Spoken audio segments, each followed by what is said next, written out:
Student type smart काम करो, subscribe के साथ साथ बेल आइकन भी दबाओ।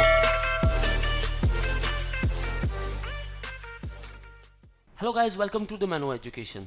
So here it is one more video on the CAP round, okay, with respect to MH Law CET 3 and 5 years program. So guys, lot of students ask me question regarding the CAP round process, and that is nothing but what exactly the freeze and float options are. So friends, still if you have some doubts in your mind, then don't worry about the guys, stay tuned with me throughout this video, because in this video we'll talk in detail about the freeze and float options, and we'll also discuss the seat allotment process.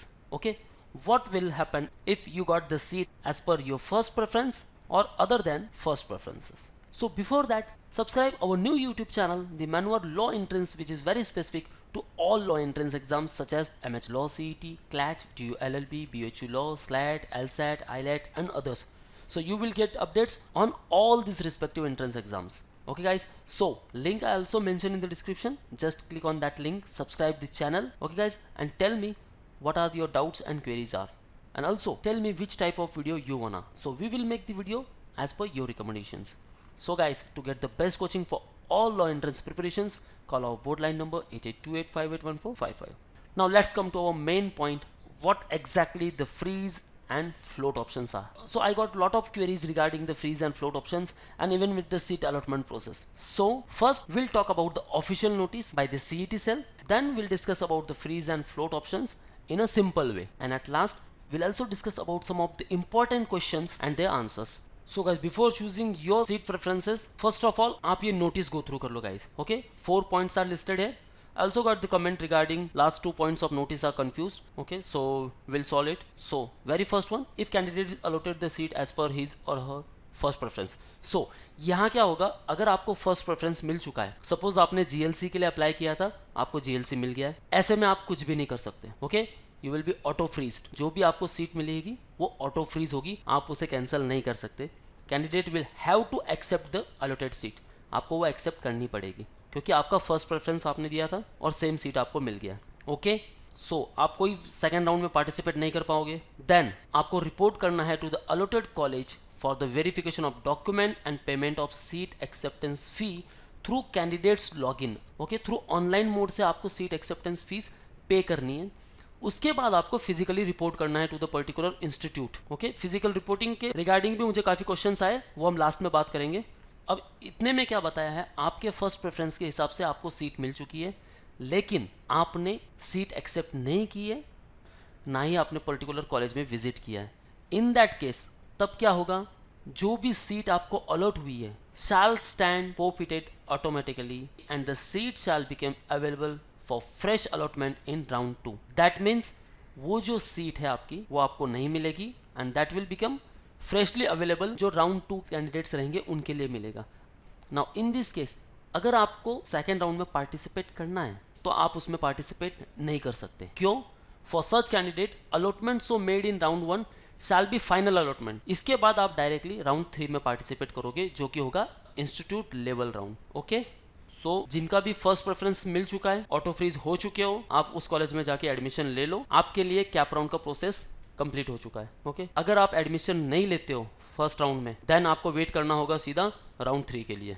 Clear guys? Second one, अब यहाँ क्या बताया, other than first preferences. अगर आप उससे satisfied हो और दूसरे राउंड में आप नहीं जाना चाहते, सो आप उसे फ्रीज कर सकते हो थ्रू कैंडिडेट लॉगिन. वंस आपने फ्रीज कर लिया, then you have to report to the particular college for the payment of seat acceptance fees and for the verification of the document. So once you freeze the seat, that means that will be your final allotment. So you cannot participate in round 2 once you will freeze. Okay, now again there is option. काफ़ी confusion हो रहा था ये 2 point में.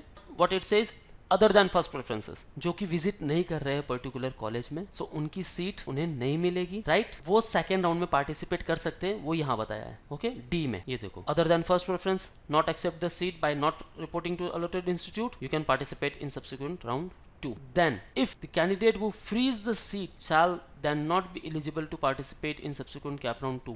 So जिन्होंने freeze कर दिया है वो कैप राउंड 2 में पार्टिसिपेट नहीं करेंगे. अगर उनको पार्टिसिपेट करना है, then they will have to cancel their admission of round 1 through college login.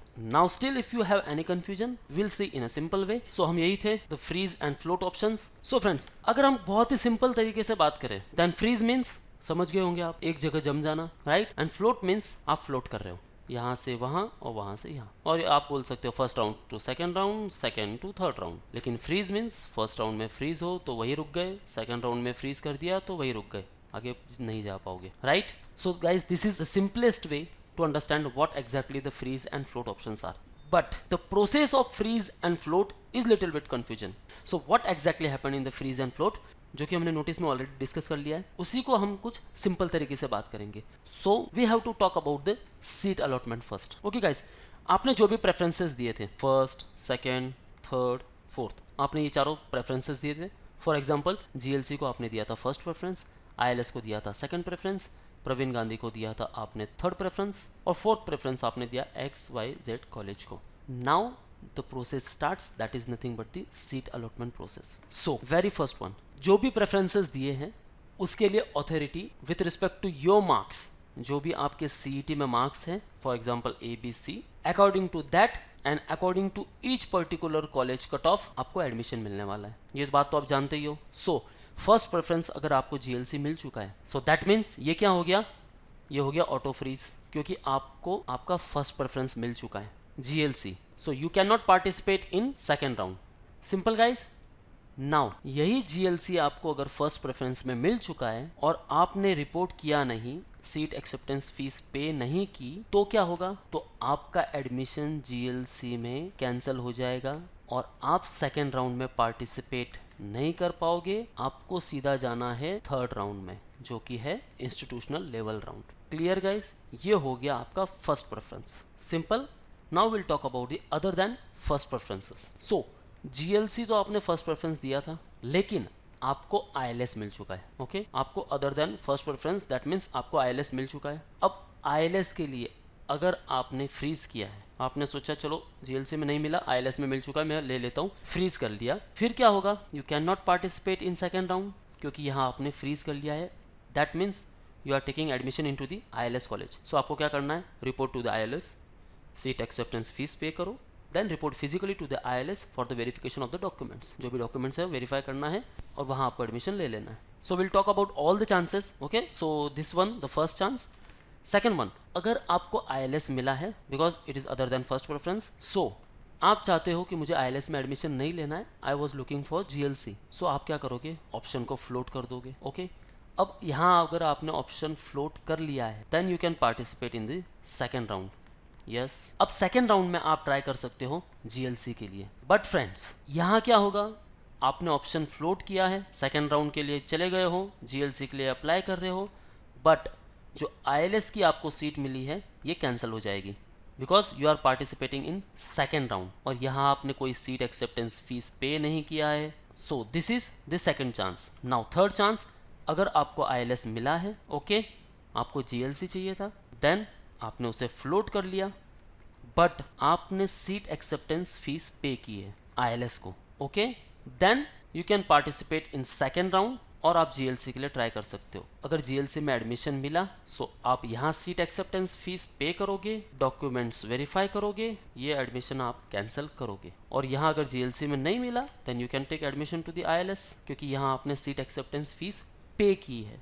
Okay guys, सो ये हो गया आपका third chance. Now fourth chance, आपको आईएलएस मिल चुका है other than first preference and you not report to the allotted college, then also you can participate in the second round for the betterment of seat. So these all are the chances. Simple सी बात है, freeze कर लोगे आप आगे move नहीं कर पाओगे, आपको फ्लोट करना है आप आगे मूव कर लोगे। So this is all about the freeze and float options. Now we'll talk about some of the question and answers. Okay, so lot of questions I got from the students. So first one was very difficult one, क्योंकि उसमें ये लिखा था list में नाम ही नहीं है। So guys, for those candidate जिनका लिस्ट में नाम नहीं है, फर्स्ट आप लिस्ट को चेक कर लो ठीक से। Okay guys, second once, what are the chances, अगर आपके प्रेफरेंस आपने जो भी दिए हैं उन कॉलेजेस के कट ऑफ और आपके मार्क्स, इन दोनों पर डिपेंड करता है। आपके मार्क्स अगर उतने नहीं आए हैं, उन पर्टिकुलर कॉलेज में आपका एडमिशन नहीं हो पाएगा। या तो आपने प्रेफरेंसेस कम दिए हैं, सो मेक श्योर गाइज कि अगर आपके मार्क्स कुछ कम है तो आप प्रेफरेंस लिस्ट को बढ़ा सकते हो। Okay, number of preferences you can give. So particular college के कट ऑफ के हिसाब से अगर आपका उसमें नाम नहीं आया है सो किसी और कॉलेज में आया होगा। सो ये एक बार चेक कर लेना, लिस्ट में आपका नाम होगा, ओके, कंट्रोल F करके चेक कर लो, नहीं है तो कट ऑफ और मार्क्स इनके ऊपर डिपेंड है। So don't worry, you can participate in second round also. Second question, sir college पर फिजिकली रिपोर्ट करना है क्या? Yes, you have to physically report to the college for the verification of the document and payment of seat acceptance fees. The simplest way, go to the website of each particular college. वहाँ आपको admission notice देखना है and according to you have to pay the seat acceptance fees.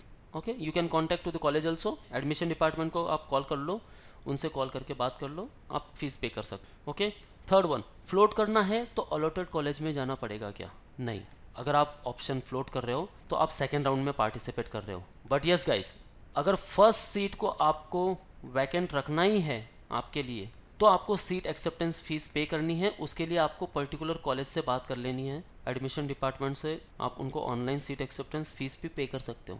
Next one, sir if I want to float by accepting the present allotted college so then I have to go to respective college before 4 और not? Same question है ये भी। आप present college को accept कर रहे हो लेकिन आप फ्लोट करना चाहते हो, आपको सीट एक्सेप्टेंस फीस पे करनी है, then you can move to the second round.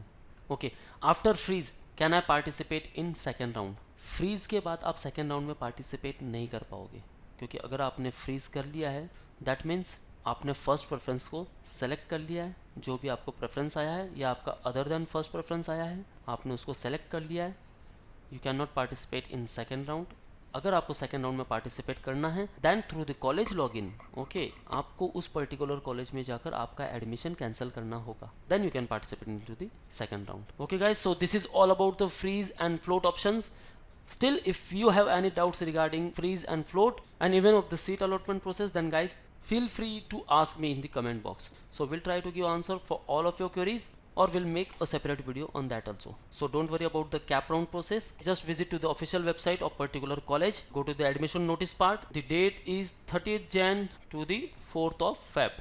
Okay, between this take the admission in your particular college, go for the verification of the documents, and those who not got any college in the first round, for them all the best in the second round. Okay guys, don't worry about the admission process, you will get the particular college, you will get the top college also. Be focused what are the steps involved in the cap round process. And if you want a preparation for 2021 and even for 2022, then you can interact live with us. So call on 8828581455, or you can visit to the manualedu.com/law entrance to get enrolled for the books, mock tests, sectional and full course. And guys, link I also mentioned in the description. Kindly check the description and don't forget to subscribe the channel because there are more videos yet to come. So this is all from the today's video. Thank you very much guys. All the best for your career. See you in the next video.